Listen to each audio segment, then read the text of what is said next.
Well, we've got a very special show today. Charles, we're joined, our first guest on the Walk and Talk, Tara Szczepanski. Hello, Tara. Hi. And we didn't tell her that one of the things she has to do is sing the whole way. Can you sing? Proud to be an American. There you go. Oh, yeah, right. I saw you singing on your channel. Actually, it's a good opportunity for us right at the beginning here to let people know if they haven't seen Tara before, they can subscribe to her YouTube channel. It's the Polish American Brotherhood. You can find her there on YouTube, and you can see Tara versus basically Antifa. And it's quite nail-biting, but as you know, she is alive and safe and here with us. Why don't you guys tell us where we're going, Charles? Sure, we're because we're all young, we're going to reoccupy Wall Street demonstration, which I think is organized by the Young Republicans down in Zuccotti Park, and it'll be That's interesting. Gavin Wax, the Young Republicans, isn't it? Do you know him?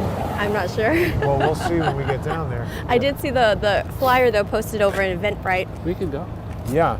Now wait a minute. Look at this. We've still got our usual collection of many Verizon trucks over there. Right.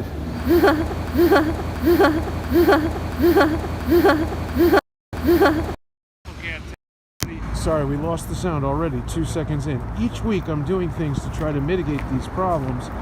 And the other thing I need to warn everybody about, it is so cold today that the battery life may, yeah, we're already down to 84%, and this was at 100 when I started. Let's just get the audio back here. Sorry, guys. It's all right. The walking helps us stay sort of warmer. Yes, we're back. Okay. So people may not be able to tell, because of our sunny dispositions, just how cold it is. It's ridiculous. It's 23 degrees Fahrenheit right now, and the last thing I looked at. We got to keep moving so that way we don't turn into popsicles. Right. Right. And for our friends in Europe, that's less than zero. That's right. I got little hand warmer pads that I'm holding onto in my pocket. I've got little finger warmer hands. You know, not to be gross, but the further evidence of the deterioration of society is the proliferation of canine excrement Right. on the ground. Yeah. People don't care.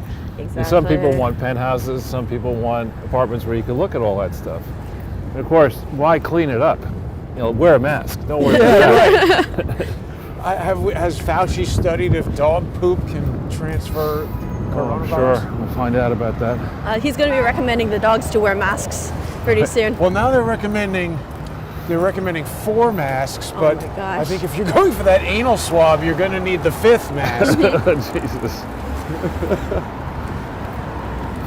I just don't think these masks are doing anything. It's amazing that we're almost a year into this thing, and they're just still prescribing the exact same precautions and treatments, despite the fact that they seem to be not helping the situation. Right. So what we might consider doing is making a left on this one and going down Broadway, even though we're going to go a little bit out of our way, because this is pretty noisy. Now, Charles, Maybe with the increase of masks, it's because people are continuing to become more vocal about their expressions and opinions, so they need to muzzle them up. I think that's right. That's absolutely right. And Tara, Charles and I have spoken a little bit about this Wall Street bets phenomenon that's going on, which I believe this Reoccupy Wall Street is going to be pretty focused on that. Right. What are your thoughts about the whole thing? I mean, for me, this is going to be a lot of a learning experience because I'm not too familiar with how the stock market works, quite honestly. But it's interesting, like you have gamers who, in a sense, have like organized to have a form of a revolution or coup against the hedge funds, right? Well, I mean, that is definitely what it's being positioned as. It's sort of a populist revolt, an online version of Occupy Wall Street that is purportedly challenging these hedge funds by buying the stocks that they're trying to short, and we're being told that it's kind of like a good for the goose, good for the gander kind of thing. They're just doing the same thing that the hedge funds do to the companies that they're shorting. I actually saw an interview with Jordan Belfort, I think that's the guy's name, the guy who was the Stratton Oakmont Wolf of Wall Street guy, and he said that the the Reddit users in the Wall Street Bets forum are essentially just doing what Stratton Oakmont used to do. But Charles, didn't he go to jail for a huge amount of time for that? Yeah, so there's no question that there are crooks on Wall Street. There are crooks in government, I think we're learning. And there could be more crooks in the regulators than there are on Wall Street. But anyway, what's been going on is that these hedge funds, and hedge funds are actually, when they're run properly, and I say this as somebody who was thinking about, who had actually started a fund of hedge funds. Sorry. Just checking it live. Yeah. They fulfill valuable functions, actually. What happens in a market for anything, if there are more buyers than sellers, price goes up. If there are more sellers than buyers, the price goes down. And you're going to inflate bubbles, particularly at times of when people are prone to be hysterical, which is, I think, a time like right now. And so the people who, human nature is to be, generally speaking, across the massive humanities, to be optimistic, to think that tomorrow will be better than yesterday. And so you're inclined to believe a story from some manager who runs some public company saying, my company's going to do better next year than this year, and here are the 17 reasons why, buy my stock. And typically the manager doesn't tell you just the basis upon which he got to buy or she got to buy the stock, which is the company lent him the money, or he got a big bonus he didn't deserve, and so he's not really as invested as he claims to be. But anyway, against this rush of optimism, you need a counterbalance. You need people out there, as I did, and said, when everyone thought GE was fantastic, General Electric, I said it's a piece of crap. And I took people through, and it's plummeted in value. That's that function of doing analysis and then betting that the stock price or the security price will go down is something that tames bubbles. And if you constrain that, you cut that off, you're going to inflate the bubble even more. So what happened, I would argue, is that from 2001 to the present, central banks around the world have inflated gigantic bubbles by suppressing interest rates on 10-year treasuries and the like of government securities around the world. So it's the central banks who are the villains here, actually, not the hedge funds, in my view. Now, there are some bad actors in the hedge fund land, and there's some bad actors alongside, but the basic principle is, it's one thing to express a view that you think something is overvalued, and even to say to somebody, somebody says, okay, it's overvalued, what should I do? And you say, well, if you want to bet against it, do this, do that, do something else. That's fine. What is not fine is to have a bunch of people act in concert and say, we're all going to get together as a group and start shorting something in the same way, trying to drive the price to a certain level. Or buying it. Huh? Well, they're doing the opposite of shorting it. Well, no, I'm saying either way. If you get together, you say, what we're going to do is, we all have a target of driving the price of silver from 26 or whatever it is to 400. So we're all going to buy until it gets to 400, then we're going to sell. And if you have a plan to do that and you act in concert, that's illegal. But isn't Melvin Capital, or who is it that there was one of these hedge funds that has some relationship with Robinhood or whatever, where I was hearing that they were kind of somehow using the retail brokerages to just kind of, guarantee that they make money from the short or something like that, that this is a populist revolution against the just corruption of Wall Street in general. Well, that's how it's sold. So the hedge fund, what happened is, you have a metric or measure, which is how many shares are sold short as contrasted to what's called the free float of a company. And the free float is you take out shares that insiders own and presumably will not sell or short, and the remainder are what the public can trade. So most liquid companies today, big ones, if you see short interest more than 1% of the float, that's unusual, 1 or 2%. In the case of some of these names that are shorted, it's 100% of the free float. So clearly, there's more than 100%. Well, of the free float. I was talking to my brother about this yesterday, and reminded me that you got to check and see the free float. But anyway, could be more, and that theoretically should never happen. You should not be able to do that. The regulators, I think, fell down on the job, letting these hedge funds get so aggressive. They can't have it obtained. The way you short stock is you have to borrow it from somebody else who owns it. Right. And when you borrow it, you have to pay an interest rate. And as the short interest rises, the interest rate rises. It gets tougher and tougher to borrow the stock. So there's a game being played here that the regulators did not catch. And now some of the people on the Robinhood side spotted this and are saying, now we're going to create what's called a short squeeze. You drive the price up. When you short, and if you're short and the price of the stock goes up, your broker says, wait a minute, you're in trouble. You're in big trouble.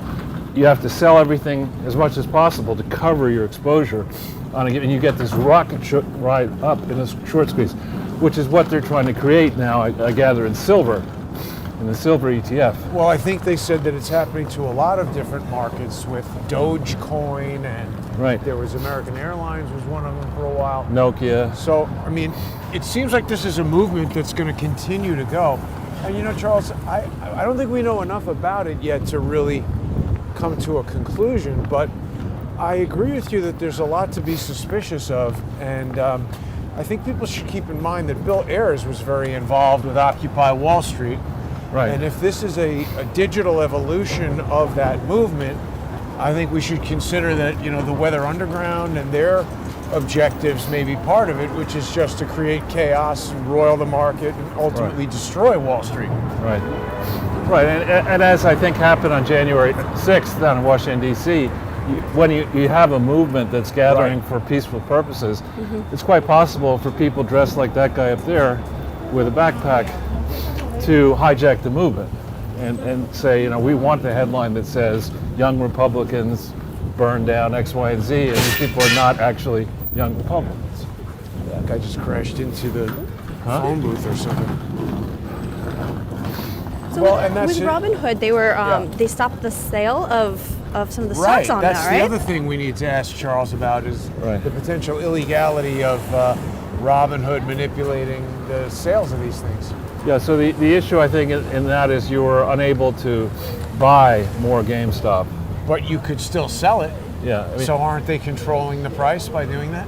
Well, so I don't know the particulars of Robinhood. I haven't seen their terms of service. I don't know how they're regulated, if at all. But the same sort of thing happened in the 2008 crash, 2007, 2008 crash. The second shorts started making a lot of money, as John Paulson, my Harvard Business School classmate, made, I think personally, $4.8 billion. Is he related to Hank Paulson? No. Oh. He's an NYU graduate, though. He's a big donor at NYU. Very smart guy. Not for donating money to NYU, he's not. No, he has a fondness for it. So you're not selling this, Charles. Whatever. But the instant the regulators noticed that people were going to stampede and drive prices lower, they made it impossible. They changed the rules. They said you can't short these bank stocks. You can't short this. You can't short that. They changed the rules in the middle of the game. And that should infuriate everybody. Right. I mean, if you're going to have rules, they should apply. Right. They should be enforced evenly, and they shouldn't be enforced capriciously. We're seeing a lot of double standards in society. And that really, that incites revolutionary thinking. Correct. You know? I think that is what we're getting to. And I mean, by the way, if we are talking about a digital iteration of the Weather Underground, inciting revolution is exactly what they were all about. Right. So, and you know, you brought up January 6th, which I think is very relevant because I happen to think that this is also the stock market equivalent of QAnon. Yeah, that guy just almost smacked into the camera, didn't he? Right. So I've been watching, Charles, this idiotic, I don't know if you got a chance to see this, Tara, the Vice News QAnon thing, which, I mean, that seems like a docudrama at best. The two documentarians that are in it, oh my God, look at that. Go. Let's cross, Jason. But just real quick, see this van? Yeah, but let's cross before it. COVID-19 testing in the van. You want to stop in there? No. Well, go ask them if they have the anal. Or you know how you can tell the difference between the nasal test and the anal test, right? It's the smell. Thanks, Jason. Thanks for keeping it real. Sorry, That's a all little right. lowbrow there. Oh, But boy. seriously though, back onto the Wall Street bets. I mean, I think it's the investment equivalent of QAnon, right? They tell you it's something, but we really don't know what the objective is or who's behind it, who organized it. Do we know that? I don't know. So what I would say, one of the things that's evolved for decades now is these internet sites or boards. They're all on Yahoo Finance, where you can, and other places where you, if you have a view on GE, you can look at the comments. You look under the ticker symbol, GE, and then you see what people are saying. And it'll be a robust exchange of views, including comic relief and insults and all that kind of stuff. But you should never invest based on what you see in a board like that. You need to do your independent analysis of publicly available stuff, especially if you're a fund. Because if you make, the way it works is if you make a spectacular profit or a bigger profit than normal, the SEC is right on your ass saying, you know, why did you buy the stock on this day? What's the rationale? Where's your research? And what I see here is more, it sounds like a bunch of people with little financial sophistication. Yeah, just driving the market. Right, and that needs to be policed, actually. Well, I tell you, it's interesting that they had Jordan Belfort on, I think it was Yahoo Finance, or I don't know, something like that. It came up on YouTube when I was watching a bunch of videos about this topic. But the internet aspect of it was what caused Stratton Oakmont to be able to work. They, if you recall, their whole thing started on Prodigy, where they were doing something similar. They were spurring people to buy the stock by going on message boards, and this is what led to the creation of the Communications Decency Act, Section 230, because the company that was the focus of Stratton Oakmont's manipulation sued Prodigy for allowing this information to go on there, and it resulted in them coming up with that protection where the operator of the interactive network can't be held responsible for the messages that are on there. And that's been the focus of all this talk about internet censorship, which I just think there's a really bad misunderstanding of what that CDA Section 230 is all about. And even when President Trump was saying it should be abolished, I don't agree with that. I think it should be enforced. And if you're going to have Zuckerberg and Dorsey and everybody editorializing the content, what that should do is just take them out of the running for not being able to be sued for the things that people post, because they're either going to police everything or police nothing. Yeah. And so going back though to the issue of what these groups may be trying to do, I think the elements that are hostile to the United States are trying to destroy the dollar or the right of the United States to have the ability to issue paper money and have it be valuable. They're trying to undercut the integrity of the financial markets and have people run away from it and say, can't trust anything, therefore I'm not going to buy stocks. With the idea that you crash the system to do that. We know this, the garden gnome, Klaus Schwab, has this plan in May, the Great Reset. You know, it's as if they know there's a crash coming, and they want to be there with all the answers when everybody's desperate and wants to blame people. Well, is it they know that it's coming, or they're bringing it? Yeah, exactly. They have the answers. They just need to create the problem first. Right. I mean, I've had people send me excerpts from his book on the Great Reset and the various elements of the plan. And I mean, I think Schwab write that book? Somebody may have written it for him, I don't know, or his name's on it. Yeah. And it's as if AOC wrote that book when she was simultaneously drunk and on crack cocaine. I mean, it's just absolutely is she crazy. hanging out with Hunter now? They must be best friends. Absolutely crazy stuff. We're going to stop eating meat. We won't mind that hundreds of millions of people are going to die. Many people are going to lose their jobs. You're not. What does he mean? We won't mind. Who is he speaking for? I guess he won't mind. But he won't mind, right? Whoops. See, the cold is really having an effect on this stuff here. Motors and batteries and things. Where are we on battery?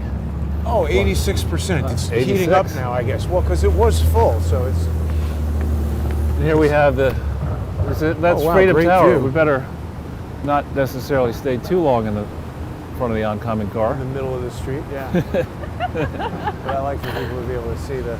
I got to get a picture of this car hitting Jason. This is actually not far away from where you and I did our first broadcast in That's right. June of 2017. So Tara, where were you during September 11th? I was a freshman in high school at that time. And I was in my theater class and then heading to French class. It was when the first tower hit, we were watching it in my drama class, and then we watched the second tower hit during my French class. And I remember like all of my Muslim friends, their parents came and pulled them out of school. I think I might have lost your microphone. Hang on a second here. Yeah, the battery died. Hold that for 1 second. Wow, see, these batteries are super cold. Hang on, I got an extra battery we'll put in there. I have extra batteries too if you need. Thank you. I don't have any extra batteries. Oh, Charles. How could you not? That's weird. These were all supercharged, fully...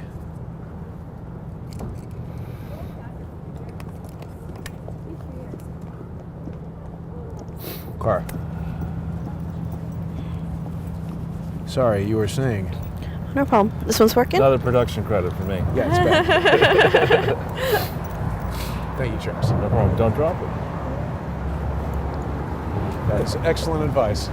So this is the famous AT&T, original AT&T building right there. I don't know if you've ever been inside it. Is it still AT&T? No, when AT&T was a monopoly, this is the center of the universe of AT&T. And you can see how it's now, I think, been redone as condos or something, offices. Now, wait a minute. I don't know that I've ever noticed this obelisk with the bizarre eagle thing on it. That's not a bizarre eagle. But it's interesting how it's positioned with the World Trade Center there. Thomas Addis Emmett. Is that what that says? At the top of the plaque there behind, isn't it Thomas? I can't read it at all. A-D-D-I-S-S? I see Thomas, yeah. And then the next word? It looks like Addis Ebbet, yeah. I can see that. Yeah. You have good eyes. Yeah, definitely. And I'm not wearing my contacts or You- glasses. You don't ever wear contacts. Or glasses. Distance Is it St. vision, Paul's definitely. Charles is absolutely eagle-eyed. But did that guy invent Addis Ababa or something? No, he did not. No, But one of my this best isn't the church that friends. Hamilton's buried at, right? Sorry. This isn't the church, or is St. it? Paul's Chapel. It might be. St. Paul's Chapel, There's or is Trinity it and- Trinity? Oh, it might be Trinity Trinity Chapel. that I'm thinking of. That Hamilton is buried. And if we, But we can see. We're almost there. Keep going, right. But sorry, Tara, you were telling us what high school, what state? Like, where were you? I was in Florida in Seminole. Seminole High School was actually our mascot for Seminole High School is the Fighting Seminoles. I wonder if they've since changed it. Yeah, because Sure. it's got to be racist, right? it'll Yeah. be the peaceful Seminoles. Can't depict them as fighting. Yeah, I was. That wasn't my zone high school. I ended up transferring to another high school afterwards, but I went to an international baccalaureate program there, and I was a freshman at the time. Where were you, Jason?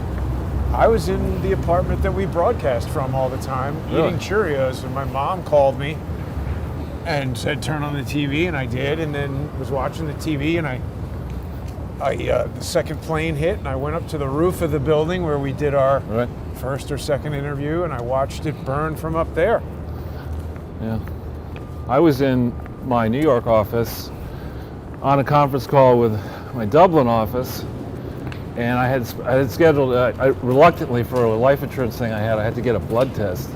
And I just put it back and put it back and put it back, and this Philippine nurse, a male nurse, called me and said, I'm at the World Trade Center, I'll be a little late. Oh, Oh my And goodness. that person left at like 8:10. wow. And arrived. We were, I think arrived late, Wow. and up on 55th Street Park. Well, that guy missed it by 36 minutes. He did, and he just walked in and said, "Is Charles Ortel here?" Yes.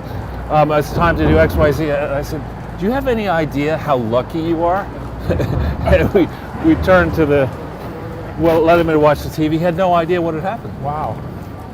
Wow. There's quite a gathering there. Oh yeah, look at that. We can already see it from here.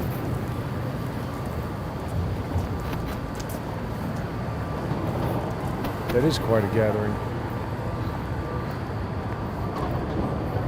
So when I started work on here after business school, June 9th, 1980, and this would have been I mean, the buildings are different, obviously, but this would have been a typical scene on the weekend, except there were no restaurants to speak of. Right. And the economy was dead. 4 years of Carter and other problems. And then Wall Street boomed in the 80s, and then people moved uptown, as our firm did, and this area went into decline until after 9/11, when a lot of it was, fell down, was knocked down, and then this became FIDI, Financial District. Right. So it's all, you have to come up with a fancy name. There's Pix 11. Back to nicknames. Yeah. Pix But 11 that News. just, I think, is made up by real estate brokers. It would appear as if there are actually people covering this, in addition to the great Jason Goodman. See some news cameras? Independent reporters out there? Well, there's Pix 11. We have some police here. A few, collecting probably triple overtime. Right, while they watch YouTube on their phones. And order I donuts. hope they're going to subscribestar.com/crowdsource the truth or patreon.com/crowdsource the truth and becoming sponsors. Let's see. All that overtime money.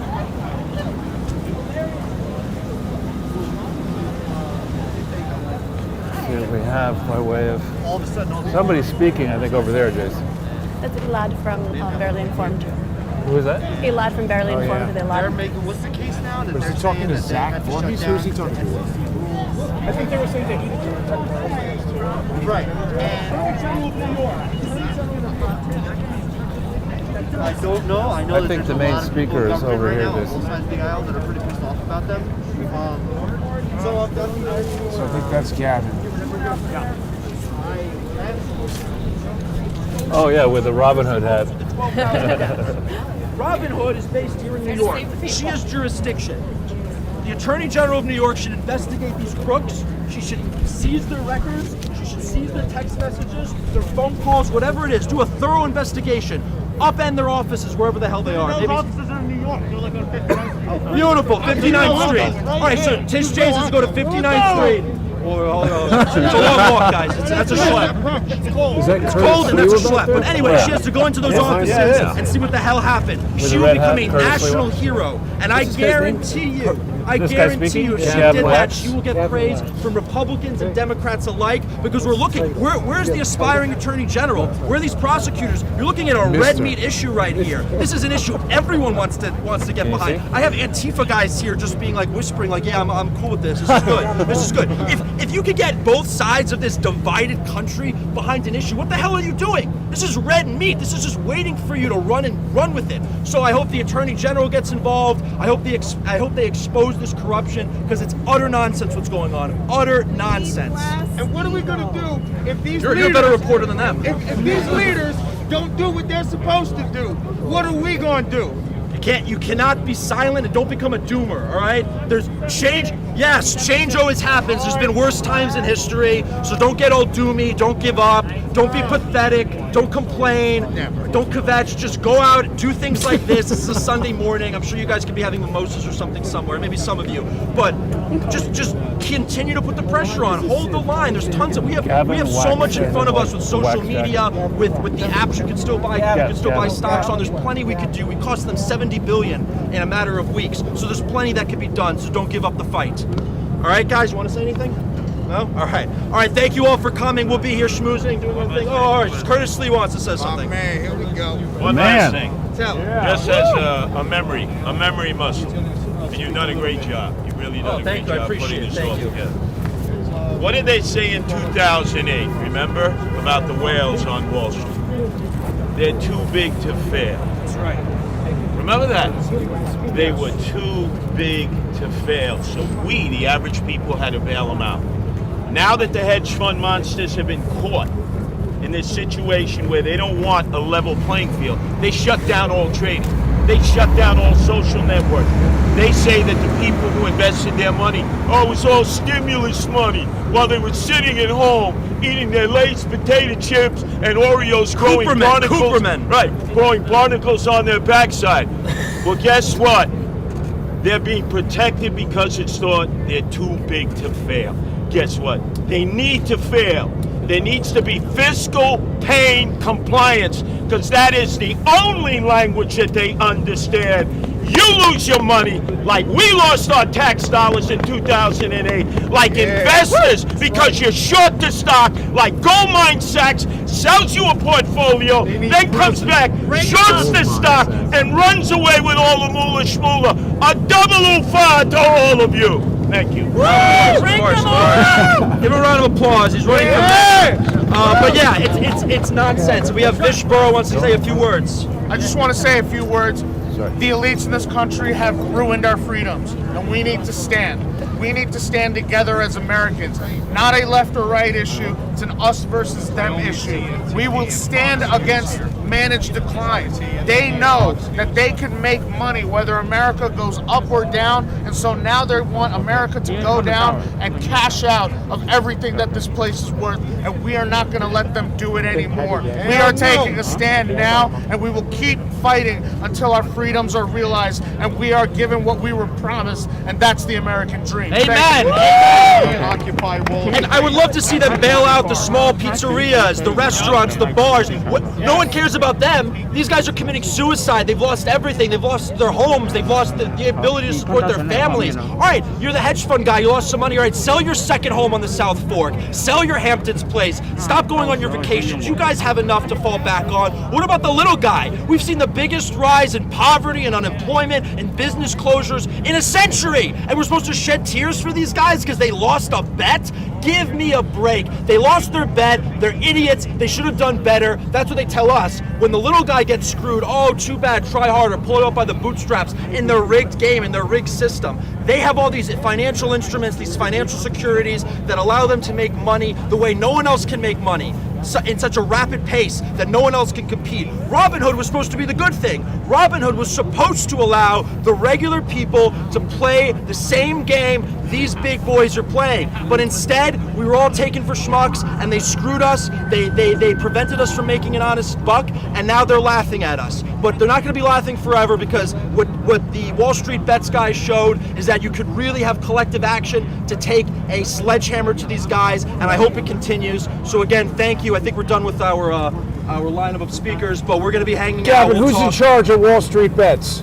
It's an anonymous bunch of moderators. I mean, they have the little emoji. I think we have someone here who's supposed to be dressed up as them, but I don't know where he is. But you'll find him. He has like a blonde. He has a blonde wig on. But look, you have you have people named like Kitty Cat Killer taking on Leon Cooperman. You have these guys with these ridiculous screen names making these guys look like fools. Like fools. It's hilarious. I mean, this is like comedy genius. They took GameStop. Who would have thought? If I told you 5 years ago GameStop would have brought down Wall Street, you all would have laughed at me. We are living in the best timeline, people. It's only going to get better, hopefully.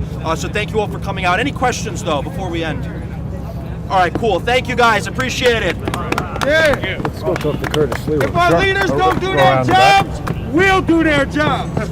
I would drag these people out of their offices, bouncing their head off the street until they'll figure it out. Hell yeah, let's get them. And we'll do interviews over here or here. We'll do interviews right here. Sorry. Just line up and we'll answer whatever. Yes. Whoever's first. Curtis, can I speak to you just for a second? Sure. You're running for mayor, aren't you? Yes.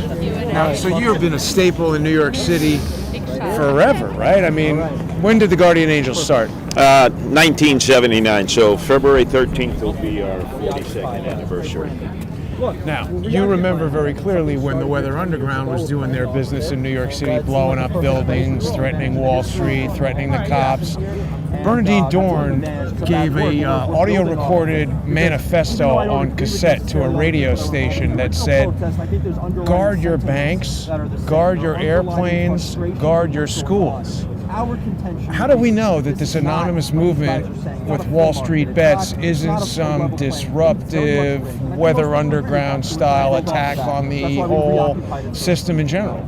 Well, I remember. See, I'm 66. I remember the SDS and some of their members verging off into the Weather Underground. I remember the townhouse that blew up from its foundations as they were manufacturing bombs, and Dustin Hoffman was looking over from his townhouse wondering, what the hell went on? 11th Street or something. Right, but I would not equate that to what's going on in Wall Street. It's all about greed. This is all about greed. This is no difference than what I deal with, organized crime.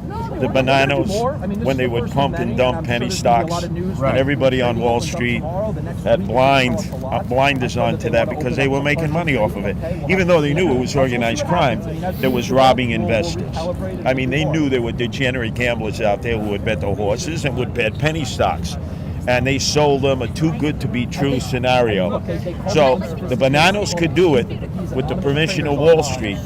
Then you know it's all about the scatterol, the mulish movement. But don't you think when Bill Ayers and Barack Obama get together, and Obama represents the new generation and technology, he's the first president to use Twitter, he really was the cyber warfare president, and we see so many different indications that cyber warfare is being waged against Americans. This QAnon thing that now is so closely associated with the events of January 6th.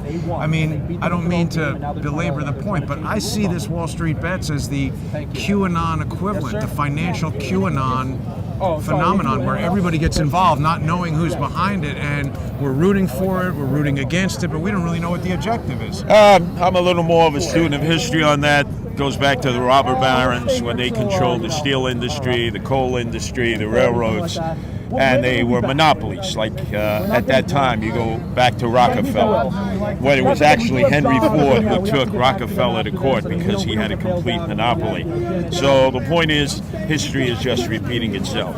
So what you need is a trust buster like Teddy Roosevelt, who comes in and busts up the monopolies. Facebook, Twitter, Google, YouTube. Go right on down the line. It's just recycled all back again. And how is the campaign going for mayor? Oh, it's all fought out in the streets because that's where this is going to have to be fought out. Democrats, they have everybody from the Yang Gang to everybody else. That's fine. It's a good democratic process. Republicans, we have some of our own. So let the battle begin. You don't plan to offer everybody in New York a universal basic income to run around tearing up buildings and destroying the place? I don't have two nickels to rub together. I throw them around like manhole covers. My campaign is we're going to have to do more with less. I survived the 70s of Ed Koch, who, by the way, was my nemesis, had me arrested over 70 times because he hated the Guardian Angels. Well, one thing he did when we were under fiscal restraint is he was a cheerleader out there, cheering people on who were suffering. And sometimes that's what you need, so you know there'll be a better day later on. But I've lived through fiscal restraint, so all these ideas will give money away, printing press like the federal government, raise the debt ceiling, raise the deficit. I say, ma quantum mai, and who's going to pay for this? Our children and our grandchildren. But nobody seems to care. The Democrats and Republicans says, free money, free money, free money. Right. Somebody's got to pay for it, and it's normally the middle class. Normally the middle class that can't figure out any tricks. They can't cook their books when it comes to the IRS.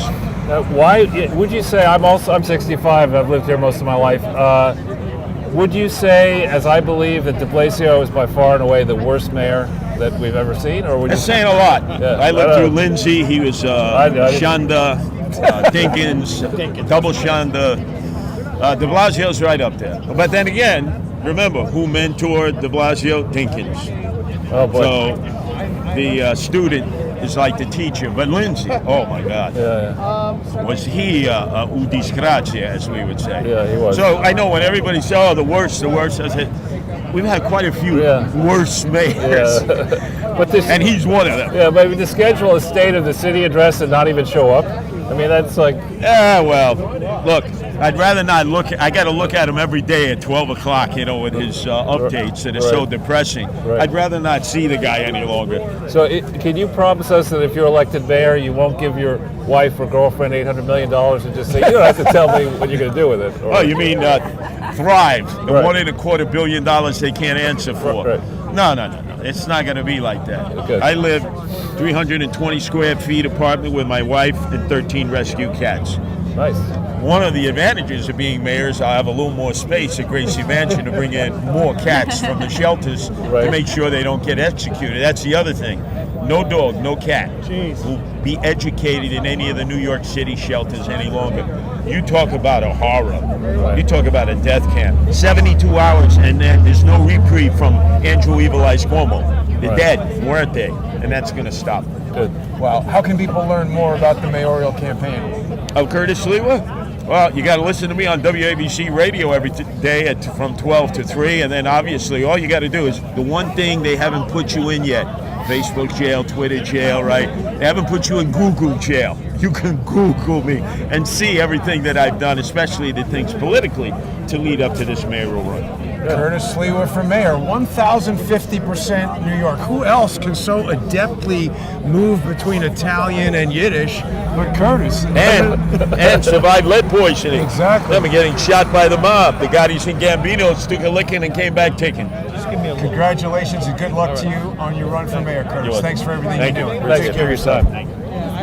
There we go. Curtis Sliwa, awesome. Occupy Wall Street was born out of the Obama. Well, so Charles, You wanna we've just try heard it Gavin right there. They don't really know who's in charge Huh? they don't really know who is running Wall Street bets. Yeah. Another anonymous movement. This is I don't know if you went to any Tea Party gatherings, but I did in 2010. There was one in right around July of 2010 out in Greenwich. It was just like this. People showed up. There wasn't as much press, but they showed up spontaneously. They gathered. They gave different viewpoints, and it sort of what I imagine the American Revolution must have started out like. Concerned citizens get together, express views, listen to views, debate. So far, no violence. Yeah. Hopefully that'll stay that way. Yeah. Now, what is XRP? I think that's a ticker sign. So he's promoting stocks. Yes. Hi. What's your name? My name is Yaakov Straczynski. There's a lot of fair amount. Oh, look, there's a lot of signs over there too. I was commenting a bunch of American truth. I don't know and all their stuff. It's almost As cold as a banker's heart. yeah. And then we have. She got a gas mask on. That's intense. No COVID will get to there. Look, there's a Friendly. guy dressed up as a pig. Oh yeah. Interviewing people. He's got a microphone. It was nice of Curtis Sliwa to give you that much time. Yes, I mean, absolutely. he's pretty. People who don't know around the world, Curtis set up something called Guardian Angels when the city crime situation in the 70s was out of control. He was obviously a lot younger, and a bunch of young people began with him patrolling the subways and trying to protect people. Those guys get so injured, it's crazy. Right. He was injured many times. Many times. Yeah. I guess there's some more speeches going on. Should we go listen to what they have Sure. to say?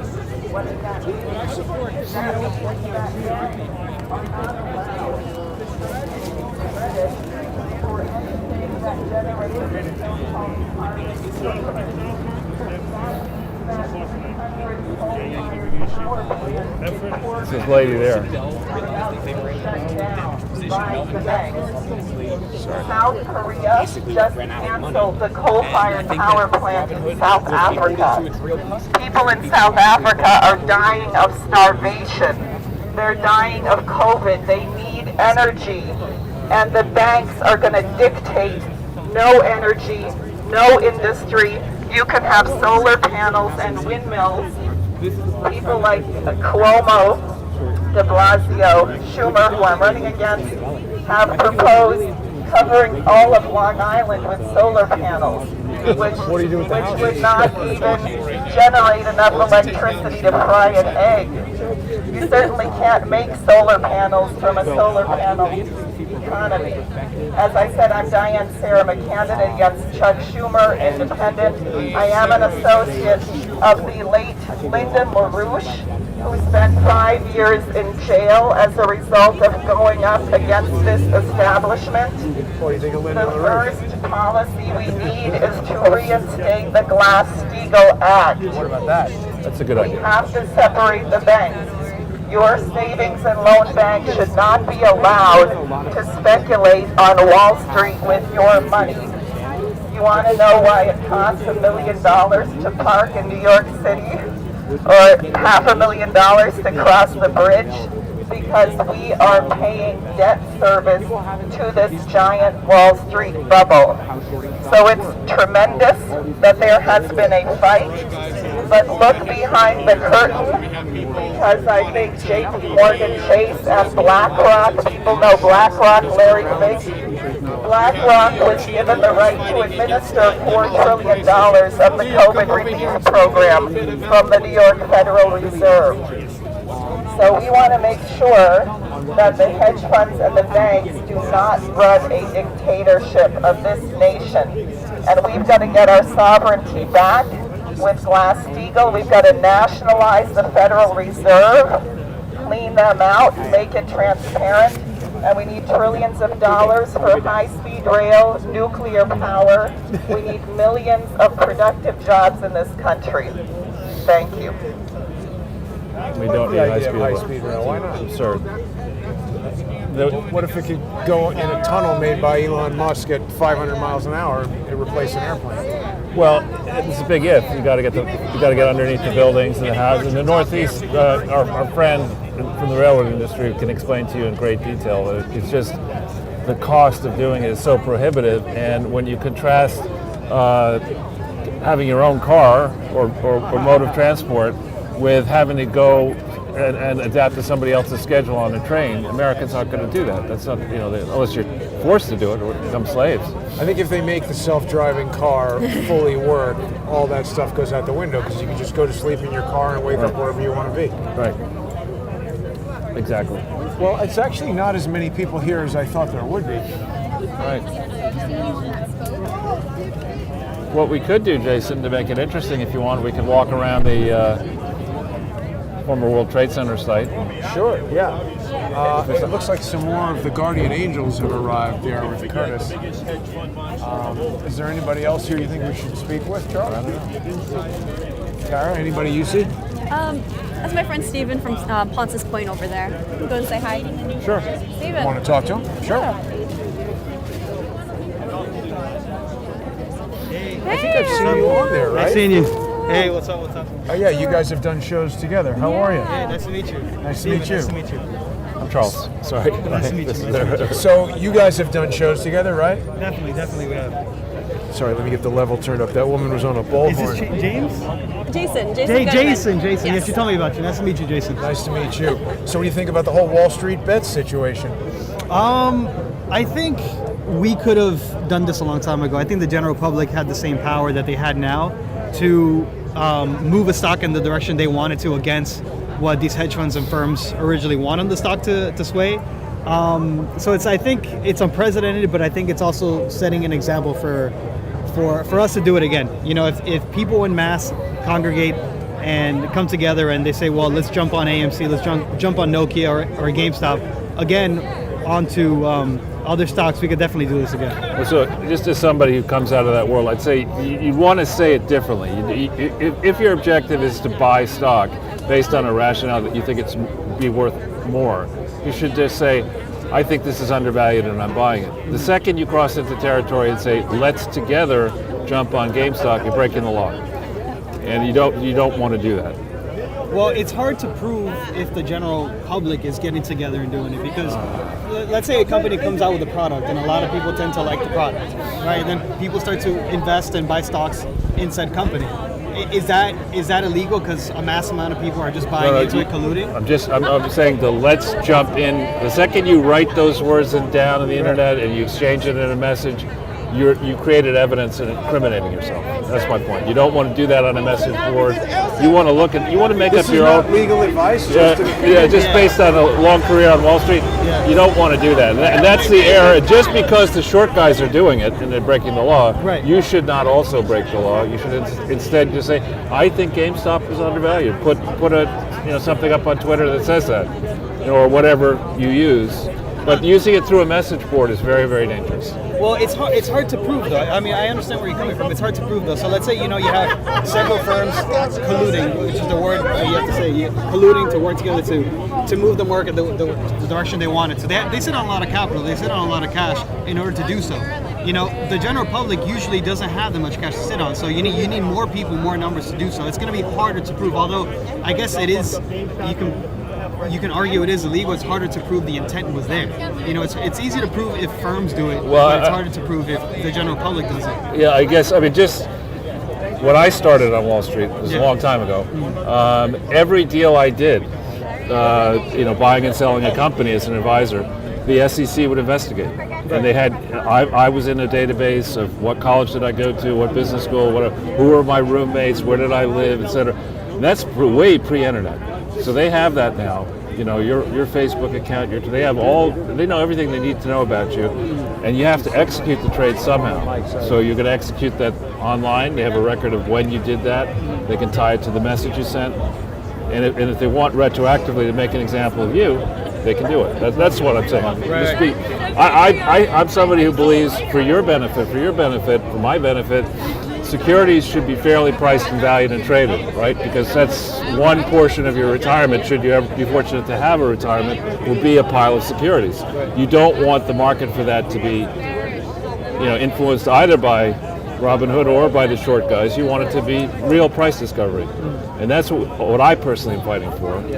Well, someone who came from Wall Street, were you guys ever, before this happening, ever had talks like, what if the general public did this? Was this ever a fear before this happened, even back in the day?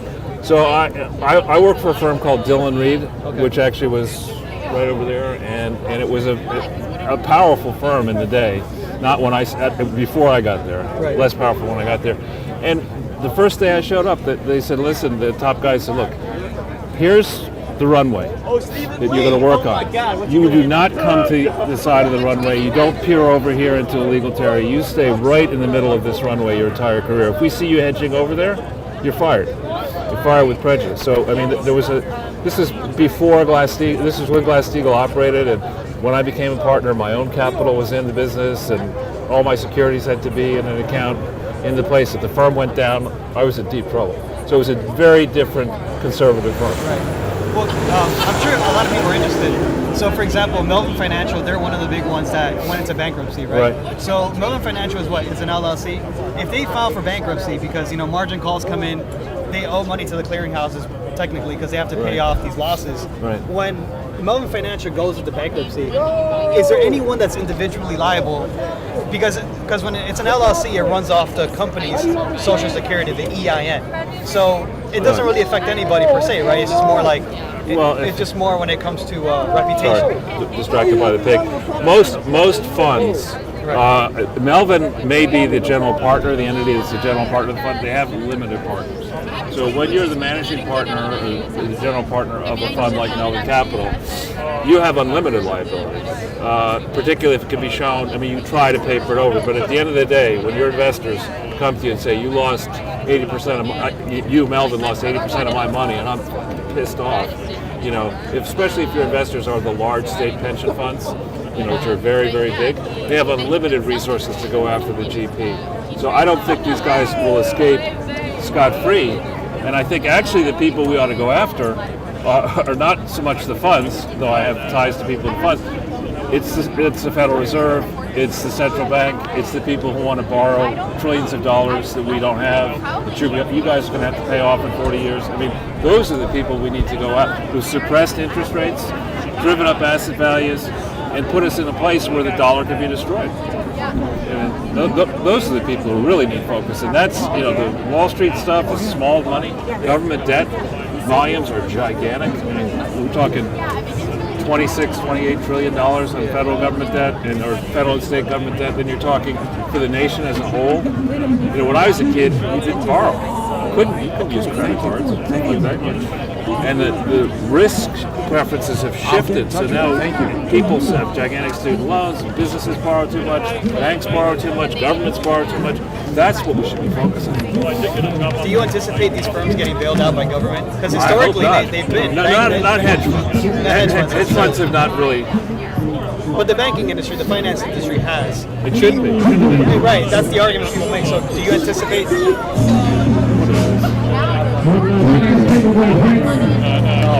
Oh boy. Yeah. Anyway, Thank you for talking. Nice to meet you. Give me some insight. All right. I know you run a social media channel. Also, where can the viewers find you? Oh yeah, you guys can find me on Ponce's Point. It's PONCES Point. Ponce's Point. Sorry, hang on one second. Oh yeah. Introduce that again. Yeah, you guys can find me on Ponce's Point on Instagram, YouTube, Twitter. Ponce's Point is where you guys can find me. Thank you. Yeah, well, I was going to ask you, do you think the government's going to step in at all? I mean, the government is certainly going to step in with some sort of heavy hand here, but it's tough because Janet Yellen was paid by Special Guest Tara $10,000 in fees. So she's conflicted. I don't know how easy it is to rescue a hedge fund. Especially when it's their own fault that they have bad Right. money, right? It's not like it's a blanket issue that affected a whole industry. Right. Yeah. I agree. That was my thought process too. This guy's crazy. Yeah, let's get away from this noise here. Nice to meet you. talking to you. Sorry. Thanks. Nice to meet you. I hope you're on. Let's go, these guys. Let's go west. Sorry. Sure. I recognize a few faces around here. Yeah. Somebody's always got to show up with a loud boom box, Yeah. monetize the stream. Well, here, wait, let's get a look at this from over here.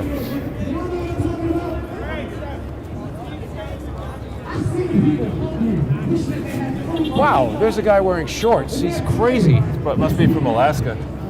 I don't understand how you could even do that for And no hat. for a short period of time. It's so cold right now. Watch, is the same guy probably from the other day. I just don't understand how he's able to do it. Maybe he knows the naked cowboy. Well, yeah, let's go Naked for short selling. Let's go for a look. Naked short seller, right? Well, we'll give people a brief view of the former World Trade Center site. So now, Charles, what is the difference between naked short selling and regular short selling? So if you sell stock that you have not borrowed from somebody, you've managed to do what the Federal Reserve does when they create dollars, right? The only way in which, in theory, you can short stock is by, so if I don't have it, I think GE's overvalued, you have 100 shares of GE, through my broker, I borrow your stock. Mm-hmm. And the way the system, I believe, works is, I'm not sure you get the interest, I think the brokerage firm gets the interest. And now I have an obligation, I borrowed the stock, so I have an obligation to give it back to you at some point. If the value of the stock I've borrowed has gone up, I've lost money. So the broker comes to me and says, give us more collateral. And if I don't have collateral, they sell the stock, sell my assets to cover the loan. If you are able, if I can get 100 shares of GE without borrowing it from you or anybody else, that's a naked short selling. I'm selling stuff I don't So own. you're sort of just making it up. You're making it up, and you're not supposed to be able to do that. Are the cops going to go crack skulls, or what are they doing? Something good on YouTube. They're going to Donut time. check Just it out. standing by. That's just amazing the way that guy came in there with a loud microphone and a crazy hat. Yeah, I recognize some of the people there from January 10th.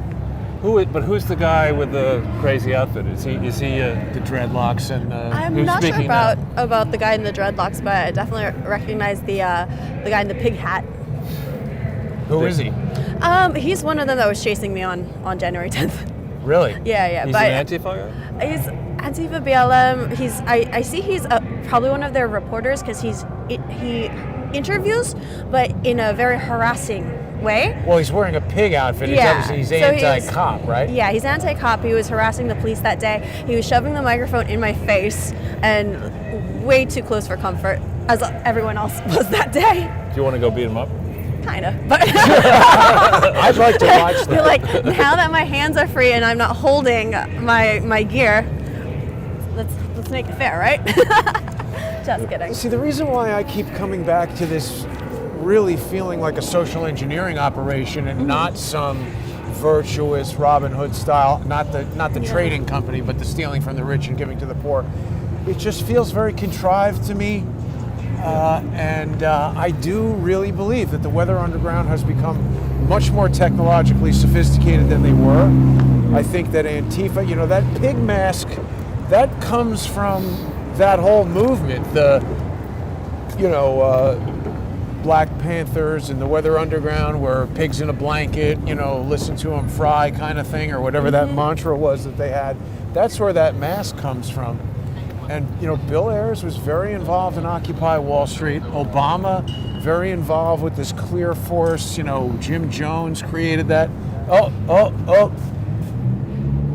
You might get cut off here because of that. It's saying I have less than 750 gigabytes of data. I don't know what that was saying. I'm supposed to have, this is some new plan that's supposed to have tons of gigs of data on there. Well, all right, if there's any disruption to the broadcast, there will be a director's cut later today on subscribestar.com/crowdsourcethetruth and patreon.com/crowdsourcethetruth. I hope we're still rolling. There's a go into Amazon Go. Yeah, there's a lot of those showing up now. And then what is this with the very Nazi-looking symbol on the C-21 thing? Century 21? Oh yeah, right. I never noticed they had those birds up there. Since 1846? I just think that there's River another Savings- shoe to drop on this thing. It's East River Savings Bank. Yeah, they were probably paying the Nazis, and then Century 21 just took it over. Well, 1846. Yeah, but Pre-Nazi. 100 years later, they were probably getting down with George Bush's dad and the Nazis.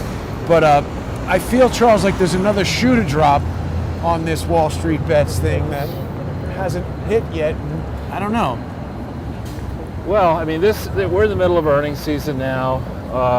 We haven't gotten the details. This is an important earnings season where they talk about the fourth quarter, the final quarter, and the full year of last year. Some companies will project what they think they're going to do in 2021.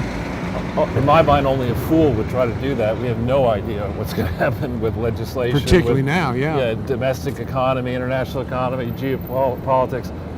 But we have, as we were talking before we got to the Noise Festival over there, we were talking about the evil garden gnome Klaus Schwab of the World Economic Forum and his plans for a great reset to decimate the business as we know it today, and to encourage a slower rate of population growth and even decline in population. Sounds very Thanos. Very? Very Thanos from Marvel. Snap his fingers and everything will be decimated. Right. So now let's just stop here for a second because there's some artwork on that thing that is more complete than the last time I was here. Yeah. And also, this is quite a view of this. Now, what is that thing? That's the train station in there, but it's like a bird skeleton or something. But it looks to me like the kind of house Klaus Schwab would live in with that weird outfit that he wears. Yeah. You could join the galactic whatever. Yeah. Yeah, that's probably the secret tunnel that gets you out to the Mars place where the Intergalactic Conference has been working for 3 or 4 years with Chuck Schumer. Well, it's actually just the train station in there. So you say. And I think there's a mall as well. Yeah, you haven't been clued in. You don't Should have. we walk? I mean, I don't think we can go in We there. can't go in there. mask, but we can walk around that area over there. Sure.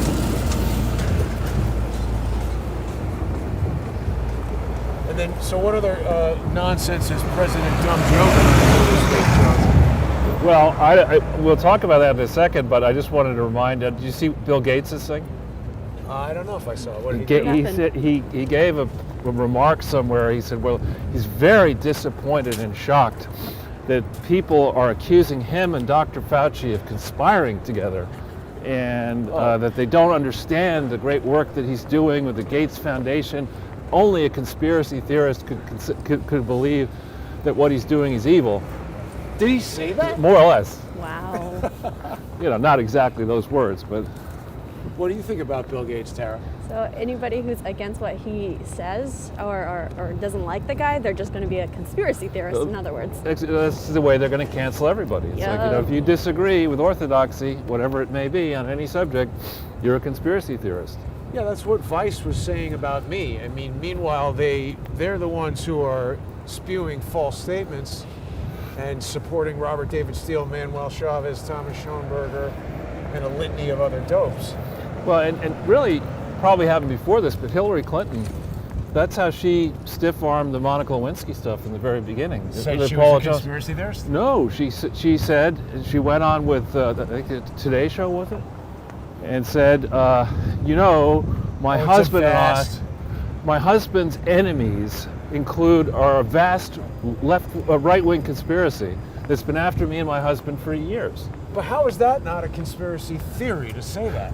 It's the definition of a conspiracy theory. She's got a theory that there's a vast right-wing conspiracy. If it's the right side, it's a conspiracy theory. And this is the kind of stuff, I mean, you look at this is the kind of stuff, you know, everybody loves their children, that my children would, not this big obviously, and this extensive, but the kind of stuff, you leave kids alone with spray paint and toys and tin cans, this is what you get, you know. Well, there's a lot of eyeball symbology on this thing. All-seeing eyes. Yeah. And this is a remarkable, if you look at it, you contrast this stuff with the old stuff over there. And I think, Jason, this is actually, when you and I first met, this is where I parted company with you at the end of the broadcast. You guys took the subway, yeah, there was and I walked home. I think this was under a scaffolding or something. But it was just right there. You left right there. Yeah, right. Yeah. That's correct. Oh, look, origami painted on the thing. Now, this Millennium Hilton, this is like a giant obelisk. Yeah. I love obelisks. Yes, we do. So this thing's okay. Yeah, let's head down this way and just, it's probably going to be freezing down by the water. What is that wind tunnel there? Is this like a container? Yeah, it could well be, yeah. So we have a lot of these in Asia, actually. Like a container, they have container buildings. Container building, yeah. And they put restaurants and clubs inside of them. Yeah. They have that in Austin, Texas, where that FBI agent allegedly committed suicide while wearing a bulletproof vest. On the dance floor? Yeah. Because, you know... Yeah, this is, what's that Oculus? Is that this thing? That's this. Yeah, okay. This thing. But I guess that's why they have eyeballs all over this, because it's an Oculus, but... Yeah, Oculus is this, mall or whatever. Yeah, the inside of the flowers are all eyeballs. Creepy. Right? Now, wind tunnel? What wind tunnel? Well, that thing straight ahead of us, what is that? That's the World Financial Center. That's the atrium, isn't it? Oh, is it? Okay. Yeah. We don't want to go that far, I don't think. Well, I mean, again, we're going to have to put on a mask to go in there. I mean, it's already getting much colder just as we approach the water. I think the next avenue we could go north on. We want to. It's freezing, isn't it? Mm-hmm. Would you like to go outside and now sit outside for 2 hours and have some horrible food? Well, I mean, that the will food charge might be good, but it's just too cold, and yeah, I mean, it's just not enjoyable to go out and sit in the freezing cold. Yeah, that's. Have you been in there? I haven't been in there. I've been by it many times. I was walking when I started going after GE. I was very suspicious of what GE might throw against me. And I was walking one day in the afternoon, I was walking near my apartment, and this young lady walks up to me and says, "Were you in New York City on September 11th, 2001? And I thought, do I answer that question? And it was a benign thing. She wanted me to, they wanted to ask me questions for a video of what I thought about 9/11 and what it felt like to be there or whatever. And so they gave me a tour of this before it was open to the general public, and then filmed my reaction. And I nearly canceled. I went in the first few minutes, first few steps, and it's really quite dramatic. I mean, if you have any people you've lost, or you have poignant memories of the actual day. I mean, it's a really moving, and I would, on balance, recommend it as something to do. It's not going to be a trivial exercise for you. It'll be really, in some ways, wrenching, but in many ways wrenching. But it's well worth doing. I haven't done it yet either to go inside. And then after that, you can get a root canal. No, wait a minute. You're not even allowed into this thing, even though it's outdoors, Oh yeah. without a mask. All right, so CDC approved masks. Oh, yeah. I haven't seen that before. I saw this over in when I went to the Rockefeller Center for the Tree. To go inside of the area on this, which was outdoors, you had to wear a mask to go in. Yeah. Ridiculous. Because obviously the COVID over here is not going to like float over there. Yeah. You know. This fence is as effective at keeping out the COVID And they had a as sign that was like mask would be. in front of the tree saying 6 feet social distancing. So it's like when you have your photo with the tree, the sign's right there. And you can't stand next to your family. You got to be 6 feet away. Well, was that a tree or was that a Festivus bush? An entertainment shrub. The entertainment shrub, is that what it is? So this is like, you know, the final exam for an architecture grad school, right? Here you have, I don't know which one people would say is the nicest one. I think this is kind of pretty interesting, actually. And over there, that's, you had to give somebody, you know, this is a participation trophy. That person, you know, shouldn't have graduated from 6th grade, but Look give at her a this little trophy. puppy. That's a cute puppy. Golden retriever, right? Or in certain cultures, dinner. Oh. So, all right, well, where should we go now? I think we should head north, young man. Yes, let's do it. And I don't know. That's true. In today's society, we're getting a lot of participation trophies. exactly. Yeah. I don't know what I really expected to see at that Reoccupy Wall Street. More people, actually. I thought there would be more people, yeah. For people who work on Wall Street and are fascinated with it, have difficulty understanding that very few people have any interest in Wall Street. Well, I think people are interested in money and making money, and they're interested when they hear about crimes happening and people stealing money. Those are some really heavy-duty looking vehicles right there, wouldn't you say? Yeah. Well, that's a good thing. I mean, one of those from New Jersey. And technically, are we on in traffic here? Maybe we should go there. Don't want to have to explain that Tara got run over by a cement truck. Well, so Tara, what's on your mind for this coming week? Any news that you're going to be following? I mean, for me, my schedule's been pretty like day to day to figure out what's going on. It's fortunate is like my father works for, or is retired from United Airlines, so that's what's given me a good ability to teleport across the country whenever I need to be. That's great. And Was so he a captain? He was a mechanic. A mechanic, great. That's very important. And so I may be heading out of New York. I was going to go to DC this weekend to go check out who's this White Accomplice Training 101. Oh yeah, you mentioned that to me. What is that? I saw a flyer on an Antifa website about White Accomplice Training 101. I'm like, what is this? And so I'm a very curious person. So I'm like, let me go to DC and go and see what is this. But I decided to stay in town for the Reoccupy Wall Street protest. Good. Thank you for doing that.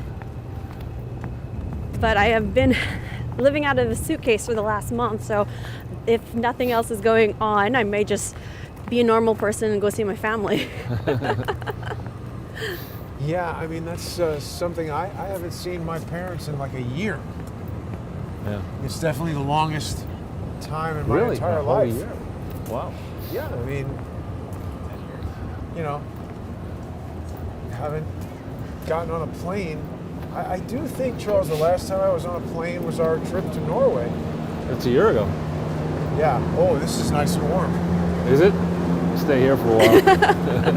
Ooh, it's like blowing steam up our skirts here. A little reprieve. We're probably totally getting like chemicals sprayed on us or something. There's more of it. Maybe from the That's Metro the Rail. post office. Yeah, it's the post office blasting, air conditioning, heat Oh, wow. Isn't it a federal crime to graffiti a post office truck? I Yeah. think so. Destroying federal property? This person wants an ICBM. I'm sure it's well worth it to that person to potentially have a federal crime on them to do their artwork.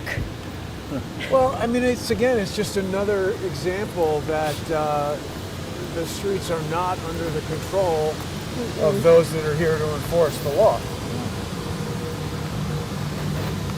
So we're on West Broadway, which is north-south street that I have not been on in quite a while, but Yeah. I think we'll see some interesting closed restaurants and closed businesses up ahead, but some interesting architecture. More ghost town.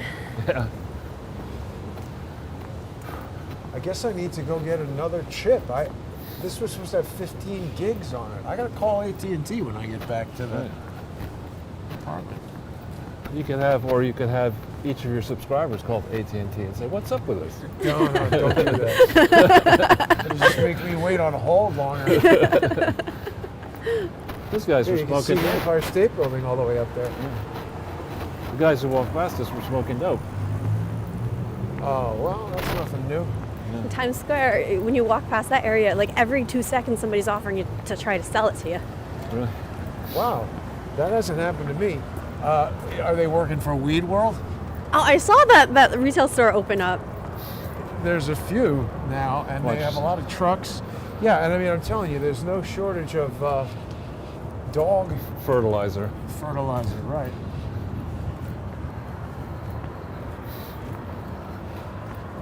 Yeah. Honestly, back on Curtis Sliwa, why would you want to have to try to fix the city after de Blasio crushes it? I mean, Well, I hope he can win. I mean, he's definitely in a better position to take that job than a lot of people. He's well known. He's got the radio show. yeah. He's got relationships with city government and law enforcement and stuff like that. I think he could make a difference. Oh wait, oh my God, what is going on here? Does Flash Dancers have? I guess you can get lap dances in outdoor huts. What? Oh my God! Well, that's a strip club right there. Yeah. A strip hut? Yeah. Let's yeah. give people a COVID, close-up view. COVID will not. Let's give people a close-up view of that. That might be the VIP area. That's hilarious. Well, maybe it's This the is- restaurant next door. This is slippery here, guys. Yep. The Downtown Gentlemen's Club. I think not. It says open daily. How could it be open? You're telling me a 2 strip p.m. club to is 10. allowed to be open? Yeah, Oh, no, this is Monk McGinn's. Yeah. That's different. It's open, and then this does not look. Well, it's 2 p.m. It's not yet 2 p.m. I guess so. Looks pretty closed. How The could they have padlock it? is kind of a clue that it's closed. But they got you can get a propane, you gotta get a stripper lap dance with a propane heater. That's gonna burn up the COVID. That's pretty funny. That's our first visit to a strip club on Sunday with Charles. And it says showing all sporting events. I know in California they're opening indoor dining, but they're not allowed to have any TVs. Yeah, why is that? I didn't follow that at all, actually. I'm mean, not, that's what's the logic Looneyland. behind that? I mean, that's just TVs impact COVID, evidently. it's a special kind Right. of It's special got kind to of do with crazy. maybe having people stay there longer or something. Yeah, That this could does be. look pretty Yeah, slippery. it is. Just be careful. They've got the sand under the salt or whatever it is. So we got Verizon everywhere.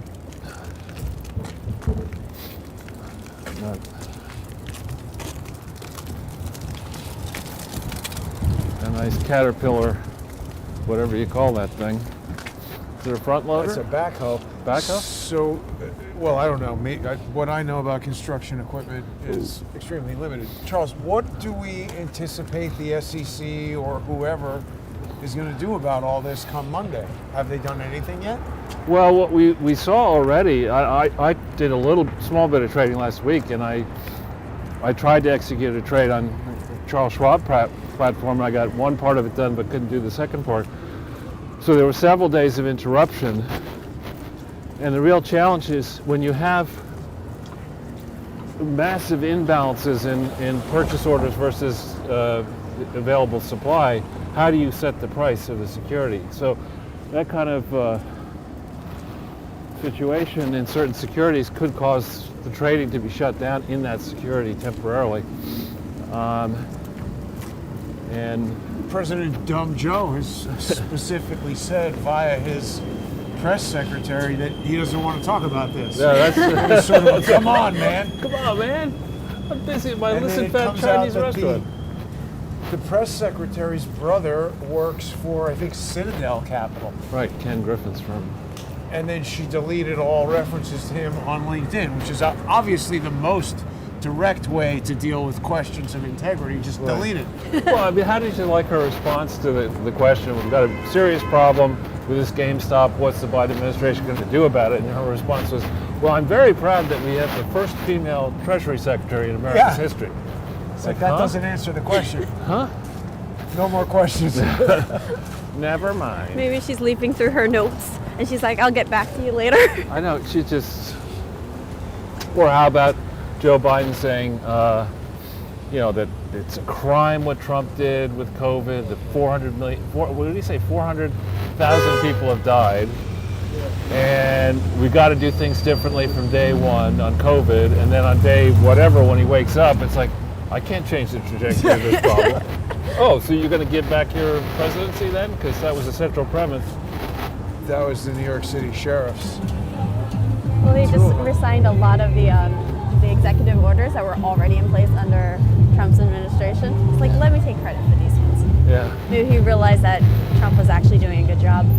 I don't know that Joe realizes much. I mean, to stand up, I am a bit more of a numbers person than most, but to stand up and say, well, I'm pleased to announce there are 400 million doses that have been ordered. I'm going to order another 200. It'll give us 600 million doses, which is enough to vaccinate 300 Americans. I mean, that's one awesome vaccination process. You need 600 million shots per 300. That ought to juice the profits of the pharma industry. But there's also, we're hearing about a lot of people, like Larry King died. Well, and they'll say it's COVID. But was it? I mean, what happened with him? His wife came out saying it wasn't COVID. Yeah. What was it? He had, I'm not exactly sure. He's like 90. Yeah. All right. Yeah. But his wife had come out saying it wasn't. A strong fart could do it. That his body was failing him. She said that his body was failing him. But his wife definitely came out saying that it wasn't COVID. Well, that's good. So we just had two jokers who were giving us the peace symbol, but what they don't realize is the camera was pointing at you guys and not them. I'm stealing some heat from this lamp because my fingers are freezing. We don't want your fingers to freeze off and fall off. I am so with you on that, Charles. There's nobody who doesn't want that more than me. It's interesting how this part of the city hasn't really been renovated, whereas over there, the outdoor hut is now part of the restaurant space release. extra square feet. Well, you know what? Maybe this was here before. But Citibank has a roof deck over there. Just what I want. Because you see, this was back when New York was functioning. This was pleasant over here. Nice restaurants, interesting shops, different feel than Wall Street, and you're only 10 minutes away from Wall Street, walking. Yeah, we got HSBC right next to Citibank. And in between the skin laundry, you got the cash laundry and the corruption that's laundry. weird, right? Skin laundry. Laundering skin. But one thing that has happened, we talk about market developments time to time, is I had a sense of foreboding the second Joe won, or was said to have won, that the markets would start correcting. And I've been warning people for several weeks now, be careful, because the market could well start cratering as people begin to perceive the negative economic impacts of the Biden administration. And their first impulses, canceling the Keystone Pipeline, putting people, and literally there was a story in the press about some inn somewhere, I don't know where, along the pipeline route, where it was absolutely full, he cancels the pipeline. They realize that means it's really canceled. So everybody who had booked rooms there for months in a hotel that somebody had just purchased a number of months ago, they just said, F this, we're gone. So all those rooms were gone. Because they were working, so they had rented the hotel? Yeah, they were migrant, they're engineers who would have had to go in the middle of nowhere and stay near the pipeline. Right. Construction workers, they needed the a place. hotel's out of business. The hotel's hurt. Whether it will go out of business remains to be seen. And that was on his first day.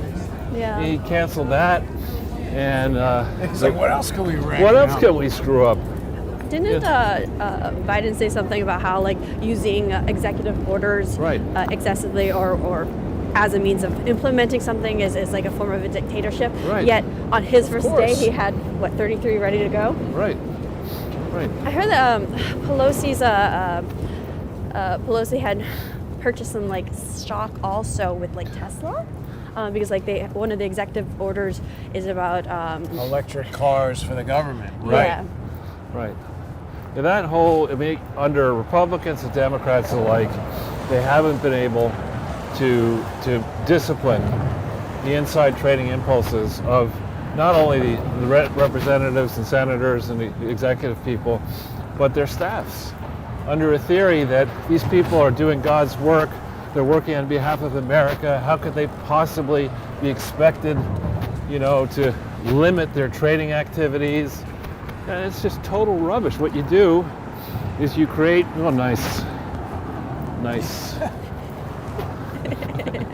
Lovely. Just clean some of that stuff up and wear a mask, okay?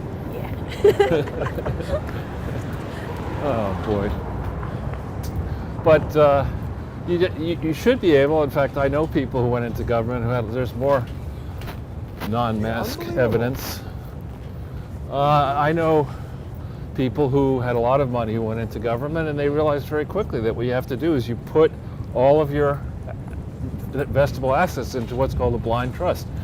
You find it, hey, there we go. Oh yeah. Pet toys. Live cat grass available. What is cat grass?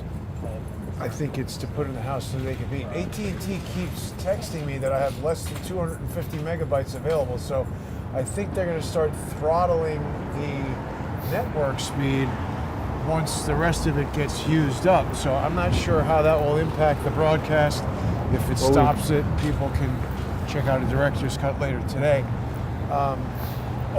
You know what I wanted to tell you that's a little bit off topic. So I've been telling people for a while that for the sponsor exclusive shows that are available on Patreon and Subscribestar, I've been working on a Crowdsource the Truth video server that will be an alternative to Vimeo, which we're using right now. There was a time a while ago where Mike Moore from True Pundit and myself exposed that dope with the Falcon pajamas, and there was a whole thing going on with the Daily Beast, which is, IAC and Barry Diller and all that. And IAC also owns Vimeo, so they totally dinged the Vimeo account after that. That deleted a bunch of videos. And so I am right now beta testing the new Crowdsource the Truth video server. It only works with Subscribestar right now.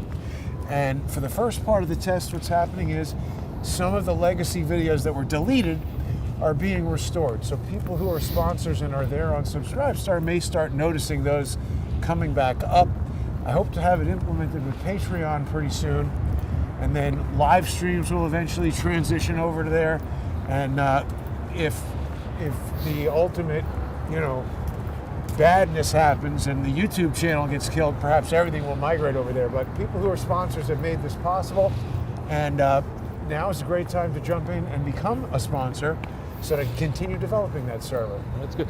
Well, on the subject of retribution and going after conservatives or going after dissenting opinions, it's really shocking to see the way in which Democrats are embracing the behavior of Nancy Pelosi, and now Bob Bauer is going to be was Barack Obama's top lawyer and White House counsel, married to Anita Dunn. Bob Bauer is going to be in charge of the commission to study whether you should increase the Supreme Court. And his wife has been put in, Anita Dunn, a very controversial lady, has been put in as one of Joe Biden's top advisors, like Jared Kushner was to Donald Trump. Terrible. This lady, Anita Dunn, who once said that she idolized the political thinking of Mao Zedong. Oh boy. You know, Well, she could get down with Pierre Trudeau. yeah. He loved Mao. Did he? Well, he shook hands with him in this picture, and he was, I think, the first world leader to visit, maybe even before Nixon, and he's a Fabian socialist, and he just, you know, I think David Hawkins always says he's never met a brutal dictator he didn't love. And he was also really friends and even shared his wife with Fidel Castro. There's another Verizon truck over He's there. a generous guy. I think he wasn't that interested in the wife. Oh, really? That's the impression I get. You just look at photos, they do tell 1,000 words.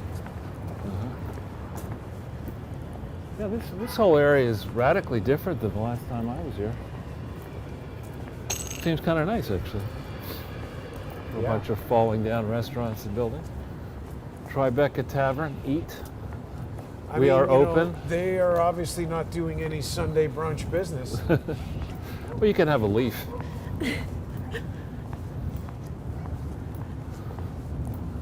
Yeah, it's kind of nice over here. If you like it being 20 degrees. So one of the things that is beginning to roil the markets, though, getting back on that subject, is that people are starting to understand, getting the clues that are dropped through the confirmation hearings, for example, from the proposed, I think, either chairman of some economic advisor or something like that, that in fact, Biden is going to raise taxes on everybody. He cannot possibly finance what he's trying to say he's going to do only by taxing the rich. There's not enough lemon in that lemon. Enough juice. There's not enough juice and meat in the lemon. So you're going to have to go tax everybody more. And when you really start, the difference between the very rich and everyone else is the rich have options. They can always figure a way around new taxes, and they act in anticipation of those new let's wait. Yeah, so I don't want you to get hit. They can act in anticipation of proposed regulations, whereas a salaried person making $40,000 a year, if they say your taxes are going up 10%, there's not much you can do. On top of, you know, the real hidden tax that's not so hidden for people who live outside the city. Gas prices. Gas prices, heating prices, all those prices are already rising. And so I think In Florida, the day after inauguration, it jumped up by 40 cents. 40 cents, is that right? Yeah, it went from like $1.90 to $2.30. Right. Like the day after inauguration. And so you have, when you start thinking that through, what does that mean? That means there's less buying power for people to spend on goods and services generally, and then across markets and different products, different services, so demand may end up being lower. Profitability of the vendors may go down. If interest rates could, in a real panic, go down and negative, which would be the way they are in Europe, and it's a disaster. So interest rates negative, that means the bank pays you to borrow money?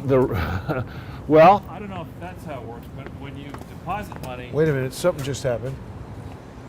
I think we might have lost the battery when you're... Hold that for 1 second Yep. for me. Oh yeah, we lost the battery here. I got an idea. Do you need more batteries? No, I got an idea. I got a battery in here. Watch this. Nothing up my sleeve. That's actually famous grip words. Watch this. Use a Band-Aid to attach a camera to a truck.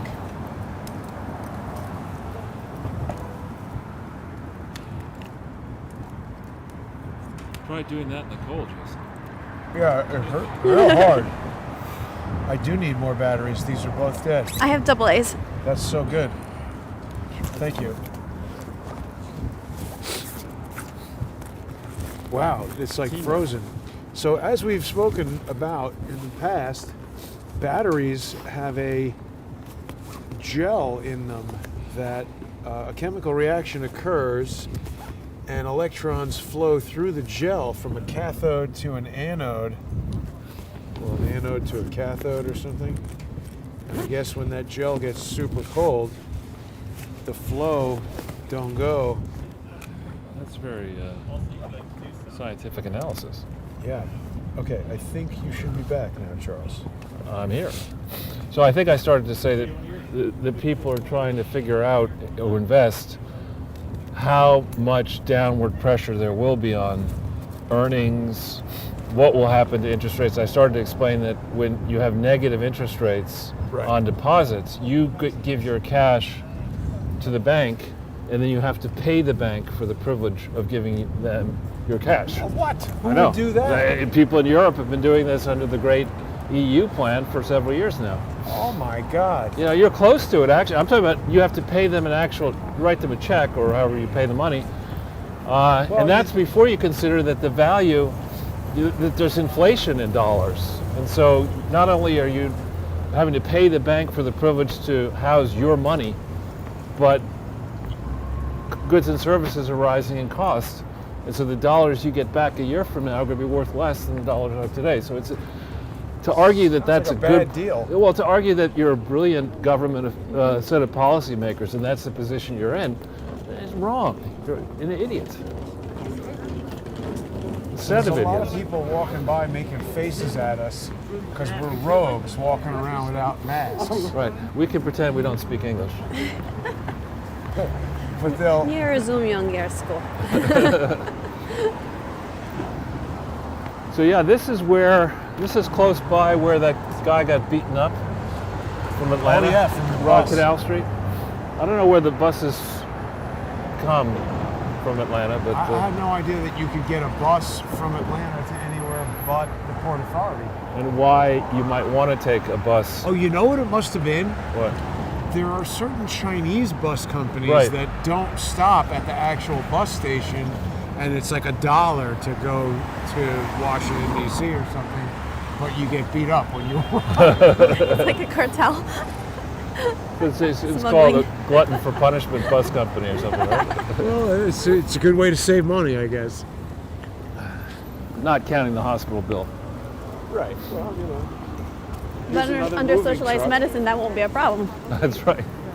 You might need to wait a year for attention, but you'll get it eventually. So, and what about our new Secretary of State, Abe Blinken? Well, the speed with which this Biden administration is putting a stick in the eye of different countries around the world is just amazing to me. I mean, here, Barack Obama gets nominated for Nobel Peace Prize for showing up, and actually Black Lives Matter gets nominated for beating up. Right. Right. And so here's Barack Obama by the time he was nominated, had done absolutely nothing. I mean, one could argue that through his presidency, he hasn't done much positive, but putting that aside, in the first week, they canceled the arms sales to the United Arab Emirates and to Saudi Arabia, which were probably core elements in the deals that forged peace between UAE anyway and Israel, and will make it very difficult now, I think, to have any peace agreement between Israel and Saudi Arabia. You cozy up to Iran. You announce that you've been talking to Iran during the transition period. Why don't they just do the same thing to him they did to Flynn then? Well, I know. Well, because it's okay to break the law if you're a Democrat, but if you're a Republican, you've got to make sure you don't break the law. There's no contradiction in all that, Jason. Double standard is the standard. You'd have to have a standard. I mean, the double standard is obviously a foregone. I mean, we know about that. The thing that's so amazing to me is that our fellow Americans, our friends, our family members, people who are watching this on the news who think, yeah, that's okay. Yeah. How can you possibly accept this? Right. And then, you know, China's making noises that they're going to, they're saying that independence for Taiwan means war. Last I checked, Taiwan was independent, but you know, how does it make any sense for this Anthony Blinken, to have even been confirmed? I mean, he was very much involved. There's Podesta WikiLeaks emails. There's the laptop from hell apparently has evidence that he was intimately involved with Hunter Biden and the Biden family. Blinken was? Absolutely, yeah. Blinken's firm. God. Abe Blinken. Yeah. And China invading the airspace for Taiwan within, what, days of Right. inauguration? Exactly. And you know, he's not really taking questions from the press. We've talked about this before. It's a form of elder abuse to put him, I think, continue him on the line. And this may well be, though, part of the plan all along, that you just have him there for a short period, and next thing you know, you put in Kamala Harris, and who knows who they're going to put in as vice president in the event that campaign happens. That's why we had the dim sum of all fears. You know, we have America is basically, I would argue at this moment under Biden, a vassal state to China. Yes. In less than a week, and the Chinese are letting people know that they're on the rise. They're bullshitting people to say that they're not in financial trouble, and the standard argument is we're the biggest market in the future. If you want to be in our market, you got to play our game, and that's the campaign they're on. And notwithstanding the fact that several, I don't know if you've noticed this, but in America, if you screw up a company like Jeff Immelt, you walk out, or GE, you walk out with $500 million. In China, if you screw up a company, they execute you. So on January 29th, Really? they executed, on January 29th, 29th? Couldn't have been 29th. Where are we today? 31st. Yeah, on the 29th then, they executed the leader of something called HNA, which is a gigantic conglomerate that used to be Hainan Airlines. Yeah, I remember Hainan. They executed him. That's Like, crazy. probably sent his family a bill for the bullet. Hitler style. Yeah. Well, why don't they do that to Hunter Biden? I don't know. I guess they still need him. They're giving him an art gallery here in New York. Yeah, we're not, Does he do art? I guess he does. But Hunter Biden? he does Hunter whatever he Biden, wants. yeah. There's going to be an art gallery here in New York for him. Oh yeah. Wow. Just like that, you saw that the stepdaughter of Kamala Harris got a modeling contract. I did see that, but I had to do a double take because she looked more like a librarian than a model. There are some very. Is that Serafina? Uh, The color treatment looks like it, and they're busy. I don't know. It's a good restaurant though. We walked up on that side of the street last time we walked this way. They're busy. And somebody pointed out to me that Wagner is, super high-end skiing clothing. In case people want to go skiing. Well, or just walk around today. Exactly. It's very sad. I mean, after this show, I'm going to be leaving to begin my road trip and the Ghost Town USA series. I'm not sure when I'm going to be back in New York. OK Harris. What is that? Let's go to the right here just for a second. So Not let this okay. Stroller. Kamala Harris. The stroller rally continue. The Soho 500 of strollers.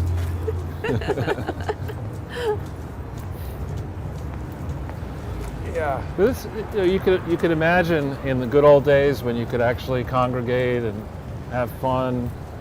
This would be a really nice part to hang around in the spring and the summer. You go Washington Square Park, we're going to get to in a second, a few minutes. Stroll around, look at stuff, buy stuff if you need to buy stuff, have a nice meal, get in your car, go back to New Jersey, which is what a lot of people do on the weekends. Well, it's quite amazing that you are referring to the good old days, not facetiously, Right. as when we were allowed to have fun. No, you've got to go home and stew and atone for your sins, for being white and successful and Yeah, white privilege. any kind of privilege. And then or multiracial whiteness also. Exactly. Multiracial white privilege. That's what they call me now. Oh my God. Multiracial whiteness. privilege? Yeah. Multiracial white. Well, in South Africa, people of Asian were Yeah. honorarily. Actually, I think Japanese people were honorarily. I'm not sure if all Was that by the people who were attacking the farms or the people who were doing apartheid? No, the people who were not good people, apartheid lovers. But When they invented, I think it was like the first time I heard about POC and BIPOC was, whoa, last. Stop. Oh, POC, person of color? Yeah. And what's the other one? BIPOC is what's it called? Black Indigenous Person of Color. So because it expanded from just POC to BIPOC afterwards to break apart everybody's color spectrum, because we got to be reminded about what color we are every single time. But so being Filipino, the story of what a BIPOC experience is, so they wanted to try and exclude Asians from being considered a person of color. To your point, what you were saying, that was still like part of like the trend in the pop culture that was going on here in America, that they wanted to exclude Asians because like Asian groups perform those, and they're trying to make it that if you're a